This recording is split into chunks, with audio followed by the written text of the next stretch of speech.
उम्मीद है कि पिछली वीडियो आपको हमारी पसंद आई होगी और आज एक नए वीडियो के साथ हाजिर हैं। और आज हम बात करते हैं एम्प्लॉइज कंपनसेशन एक्ट 1923 और एम्प्लॉइज कंपनसेशन एक्ट का जो रूल है 1924। एम्प्लॉइज कंपनसेशन एक्ट 1923 में ये डिस्क्राइब किया गया है कि अगर कोई आदमी एज अ वर्कमैन वर्क करता है तो उसके क्या राइट हैं और किस तरीके से एम्प्लॉयर उसको ट्रीट करेगा और क्या क्या उसको बेनिफिट देंगे, ये सारी चीज़ों का उसमें डिटेल से डिस्कस किया गया है। सबसे पहले ये जब एक्ट बना था तो इस एक्ट का नाम वर्कमैन कंपनसेशन एक्ट 1923 था। बाद में 2009 में एक अध्यादेश के थ्रू इसमें अमेंडमेंट कर करके इसको एम्प्लॉइज वर्ड ऐड किया गया और आज की डेट में ये एम्प्लॉइज कंपनसेशन एक्ट 1923 के रूप में जाना जाता है। और इसका रूल अभी भी वर्कमैन कंपनसेशन रूल 1924 के नाम से ही जाना जाता है। सेंट्रल गवर्नमेंट ने और हमारी लेजिस्लेचर ने उसमें कोई भी अमेंडमेंट नहीं किया, जबकि एक्ट में अमेंडमेंट हो गया, उसको एम्प्लॉइज कंपनसेशन एक्ट कर दिया 1923 और उसका जो रूल है आज भी workman compensation rule 1924 as it is है। रही बात कि कौन कौन से लोग एम्प्लॉइज की कैटेगरी में आते हैं, तो उसके बारे में सेक्शन 2 बहुत डिस्क्राइब कर रहा है। शॉर्ट में ये है कि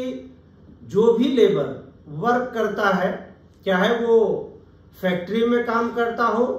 या चाहे वो किसी के यहाँ मजदूरी करता हो या किसी का गाड़ी चलाता हो या गाड़ी का खलासी हो, यानी छोटी जगहों से लेके बड़ी जगहों तक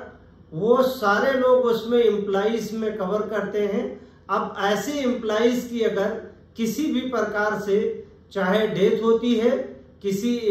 बीमारी के कारण या किसी के साथ काम करने की वजह से, अगर कोई बीमारी उसको लाहिक होती है और उस बीमारी की वजह से उसकी डेथ होती है, तो ऐसी सूरतों में चाहे वो काम पे हो चाहे ना हो, उसका एम्प्लॉयर जो होगा उसकी लायबिलिटी बनती है कि वो उसको कंपनसेट करे। और स्पेशली ये एक्ट जो बना था वो वर्कमैन कंपनसेशन एक्ट था, यानी काम करने वाले व्यक्ति और व्यक्तियों के हित के लिए ये एक्ट बनाया गया था। दरअसल ये एक्ट उस समय बना था जब इंडिया ब्रिटिश इंडिया के नाम से जाना जाता था। तो जो कंपनियां उस समय हुआ करती थी वो ब्रिटिशर उसके ओनर हुआ करते थे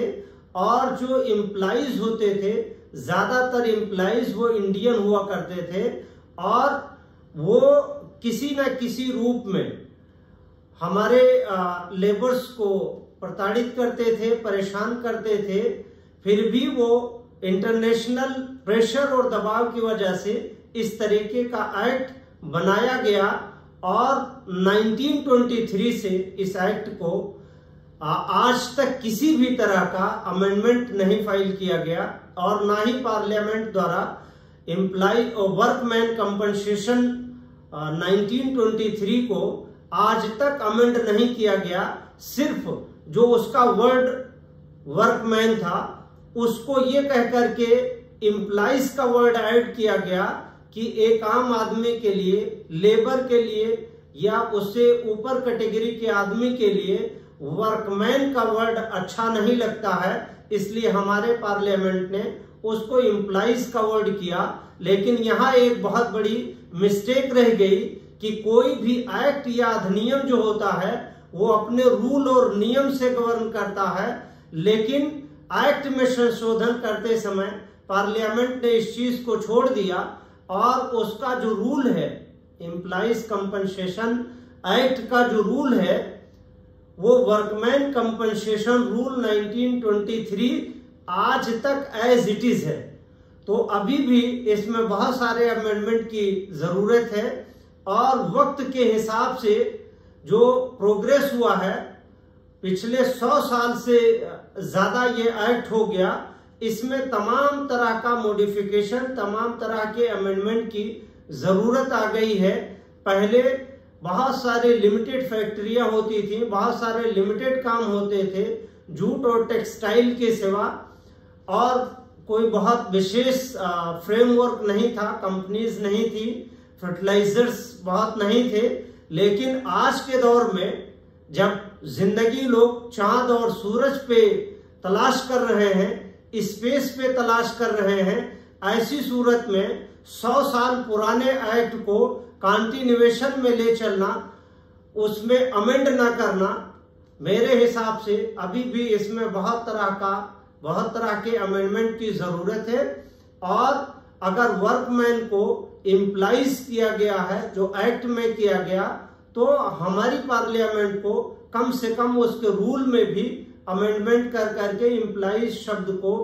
ऐड करना चाहिए। और सेक्शन 4 में अगर किसी एम्प्लॉय की डेथ होती है तो उसमें किस किस तरीके से उसको कैलकुलेट करेंगे कि इस एम्प्लॉय को कितना रकम उसकी डेथ के बाद में एम्प्लॉयर से दिलाया जाना है, और कितने लेबर किसी के कंपनी में या किसी के फर्म पे या किसी के फॉर्म पे अगर होंगे तो उस पे तमाम एक्ट लागू होगा। लेबर कमिश्नर उस पे लागू होगा, एम्प्लॉइज कमिश्नर उस पे लागू होगा। सेक्शन 23 एम्प्लॉइज कंपनसेशन एक्ट का सेक्शन 23 कमिश्नर को पावर देता है, यानी कोर्ट ऑफ कमिश्नर उस पे अपॉइंट होगा, जो एम्प्लॉइज के सभी तरह के अख्तियार और सभी तरह के राइट को वो कंट्रोल करेगा एम्प्लॉय और एम्प्लॉयर के बीच में, और उसका डिसीजन फाइनल डिसीजन होगा, वो चैलेंजेबल निचली अदालतों में नहीं है, यानी कोर्ट ऑफ सेशन में या कोर्ट ऑफ मजिस्ट्रेट के यहाँ वो चैलेंजेबल नहीं है। सेक्शन 20 में वो ऑर्डर जो होगा एम्प्लॉइज कंपनसेशन कमिश्नर का, वो अपीलेबल होगा, वो संबंधित हाई कोर्ट में, वो निचली अदालतों में, सेशन कोर्ट में वो चैलेंजेबल नहीं है। सेक्शन 30 में स्पेसिफिक ये प्रोविजन दिया है कि अगर एम्प्लॉइज कंपनसेशन कमिश्नर का कोई ऑर्डर है तो उसकी अपील जो लाई करेगी वो हाई कोर्ट में लाई करेगी, बाकी किसी और जुरिडिक्शन में वो अपील लाई नहीं करती है। एक बहुत इंपॉर्टेंट फैक्ट इसमें यह है कि अगर इसमें एक्स पार्टी ऑर्डर कोई पास हो जाता है तो उसमें कमिश्नर को क्या पावर है, right of review, right of recall का पावर है कि नहीं। तो एम्प्लॉइज कंपनसेशन एक्ट का सेक्शन 6 ये कहता है कि रिव्यू का स्कोप एकदम लिमिटेड है, सिर्फ इस बात पे रिव्यू होगा कि क्लरिकल मिस्टेक हो या अर्थमेटिकल मिस्टेक हो या कोई कैलकुलेशन अमाउंट में कोई एरर आ रही हो, इतना सा पावर कमिश्नर में निहित है कि वो अमेंड कर सकता है, मॉडिफाई कर सकता है। लेकिन अगर ऑर्डर ऑन मेरिट है तो वो उसको अमेंड नहीं कर सकता। लेकिन अब इसी में आप अगर देखें कि एक्ट का सेक्शन 6 ये कहता है, लेकिन रूल 1924 का रूल 41 ये कहता है कि ऑर्डर 9 रूल 13 सीपीसी का एप्लीकेबल होगा, जो एक्स पार्टी ऑर्डर को रिकॉल करने और रिकॉल पर सुनने का पावर देता है। तो उसने रूल 41 ये कहता है, एम्प्लॉइज कंपनसेशन रूल, कि कमिश्नर को वही पावर हासिल है जो सिविल कोर्ट को, मुंसफ मजिस्ट्रेट या सिविल जज को हासिल है, यानी रिकॉल और रिव्यू का पावर है। एक हिसाब से अगर ये देखा जाए तो section 6 of employees compensation act का कंट्राडिक्ट कर रहा है रूल 41 से। दोनों के अंदर जो है वो एक दूसरे को अल्ट्रा वायरस डिक्लेयर कर रहे हैं। इसी वजह से तमाम सारे जजमेंट जो सेक्शन 6 पे दिए जा रहे हैं कमिश्नर के द्वारा, वो कंट्राडिक्ट करते हैं रूल 41 से, और जो 41 रूल के तहत रिकॉल और एक्स पार्टी ऑर्डर का अवार्ड का रिकॉल किया जा रहा है, वो कंट्राडिक्ट कर रहा है सेक्शन 6 से। ऐसी परिस्थिति में एक मेजर कंट्राडिक्शन है कि एक कमिश्नर सेक्शन 6 को देख करके ऑर्डर करे या रूल 41 को देख करके करे, जो अपने आप में एक बड़ी जटिल समस्या को उभारता है, और इससे क्लाइंटेस सफर करते हैं और पीड़ित पक्ष सफर करता है। इसलिए इसमें एक मेजर अमेंडमेंट की जरूरत है, चाहे सेक्शन 6 को अल्ट्रा वायरस डिक्लेयर किया जाए या पार्लियामेंट द्वारा इसको रिव्यू किया जाए, या रूल 41 को कंट्राडिक्ट करने की वजह से सेक्शन 6 के कंट्रावेंशन में इसको रिव्यू किया जाए या इसको रिकॉल किया जाए। और बहुत सारे सेक्शंस हैं, जैसे 32 है जो 41 से कंट्राडिक्ट करता है, जिसमें यह कहा गया कि जजमेंट प्रोनाउंस होने के बाद कमिश्नर की जो कोर्ट होगी, एम्प्लॉइज कंपनसेशन कमिश्नर की कोर्ट, उसे ऑर्डर में मॉडिफिकेशन सिर्फ इतने बेस पे करने का अख्तियार है कि वो अर्थमेटिकल मिस्टेक, क्लरिकल मिस्टेक या अमाउंट के कैलकुलेशन के मिस्टेक को वो रिवाइज कर सकता है, मॉडिफाई कर सकता है, अल्टरेशन कर सकता है। ऐसी परिस्थिति में सेक्शन 32 रूल 41 से भी बात करता है। तो कई एक सेक्शन एक दूसरे के साथ कंफ्लिक्ट करते हैं, जो 9 अमेंडमेंट को रिक्वायर करते हैं, और इसमें बहुत सारा कंफ्लिक्ट है। इलाहाबाद हाई कोर्ट से लेकर के केरला हाई कोर्ट तक, मद्रास हाई कोर्ट तक, बंगाल हाई कोर्ट तक, तमाम हाई कोर्टों के अलग अलग जो है कंट्राडिक्ट जजमेंट हैं, जो एक दूसरे में इंक्वेरियम और पर इंक्वेरियम पे डिस्कशन होती है, और बहुत लंबा डिबेट इस पे चल जाता है। इसलिए इसको बहुत सावधानी पूर्वक पार्लियामेंट को अमेंडमेंट बिल ला करके इसको रिव्यू कर देना चाहिए, या ऑनरेबल जजेस को इसमें जुडिशियल प्रोनाउंसमेंट के तहत एक लॉ डिक्लेयर कर देना चाहिए कि सेक्शन 6 एम्प्लॉइज कंपनसेशन एक्ट या रूल 41 दोनों में से एक किसी को अल्ट्रा वायरस डिक्लेयर कर देना चाहिए।